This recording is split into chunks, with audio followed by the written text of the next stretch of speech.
Hey everybody, we're here. We're going to do the next chapter of the Gospel of John, which is chapter 9. It's just now 5 p.m. and it's already getting dark. So, of course, we got weather coming in. All right, chapter 9. Now, as Jesus passed by, he saw a man who was blind from birth. And his disciples asked him, saying, Rabbi, who sinned, this man or his parents, that he was born blind? Jesus answered, Neither this man nor his parents sinned, but that the works of God should be revealed in him. I must work the works of him who sent me while it is day. The night is coming when no one can work. As long as I am in the world, I am the light of the world. When he had said these things, he spat on the ground and made clay with the saliva, and he anointed the eyes of the blind man with the clay. And he said to him, Go, wash in the pool of Siloam, which is translated, sent. So he went and washed and came back seeing. Therefore the neighbors and those who previously had seen that he was blind said, Is not this he who sat and begged? Some said, This is he. Others said, He is like him. He said, I am he. Therefore they said to him, How were your eyes opened? He answered and said, A man called Jesus made clay and anointed my eyes and said to me, Go to the pool of Siloam and wash. So I went and washed, and I received sight. Then they said to him, Where is he? He said, I do not know. They brought him who formerly was blind to the Pharisees. Now it was a Sabbath when Jesus made the clay and opened his eyes. Then the Pharisees also asked him again how he had received his sight.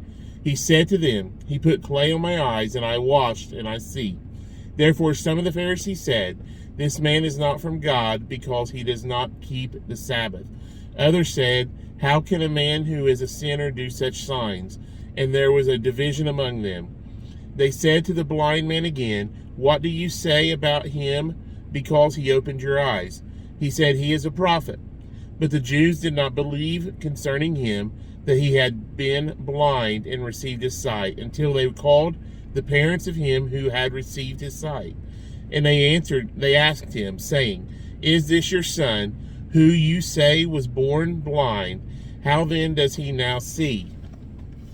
His parents answered them and said, We know that this is our son, and that he was born blind.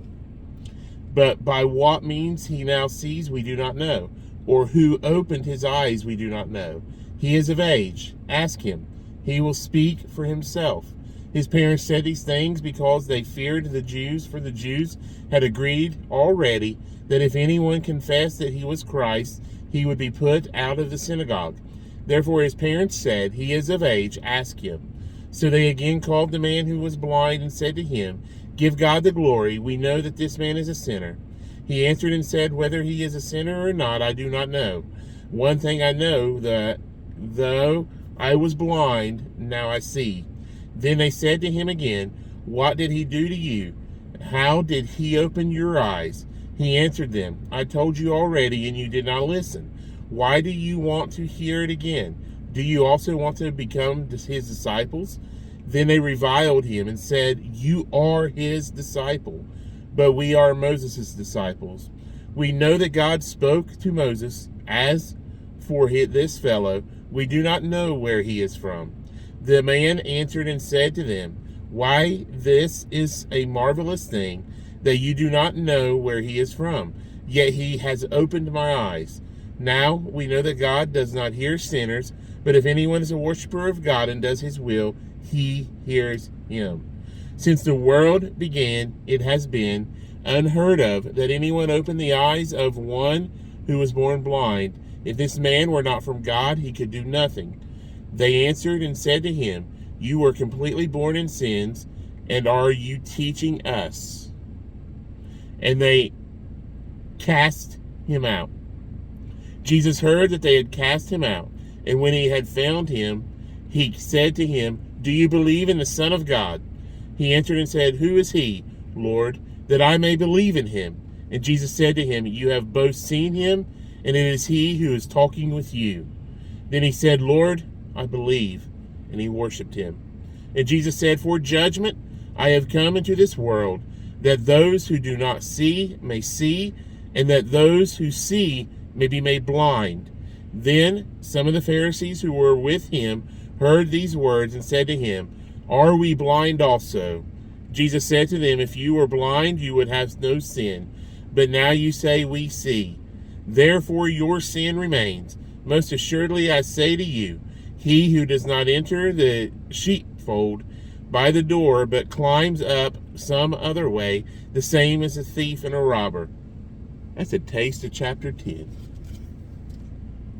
But the verse 41 of chapter 9 was, Jesus said to them, If you were blind, you would have no sin. But now you say, We see. Therefore your sin remains. That's how chapter 9 ends. But we will see you for chapter 10 tomorrow. Sorry I didn't get as much read last week. I had root tips pulled from a tooth. I may have already mentioned this. I can't remember. But it wasn't so bad the day it happened. It hurt while it was happening. But, or it was pressure and a little bit, but not, she numbed it. But 4 vials of numbing stuff. But where the tooth had broke, they had to pull the root tips, and I don't know why, but for some reason after all that, it was like day 2.5, day 3, I have been very sore. And anytime I get an injection where my jaw, I call it the hinge joint. It has a name. I call it the hinge joint because that's just easy to say. It is stiff for like a week and a half, 2 weeks afterwards, and I even feel it up in my, like going up into the nerves in my ear, and I did not physically feel like reading out loud all that. So we should be back to normal, even if there's some tightness. But we'll see you tomorrow for chapter 10. Talk to you later. Bye.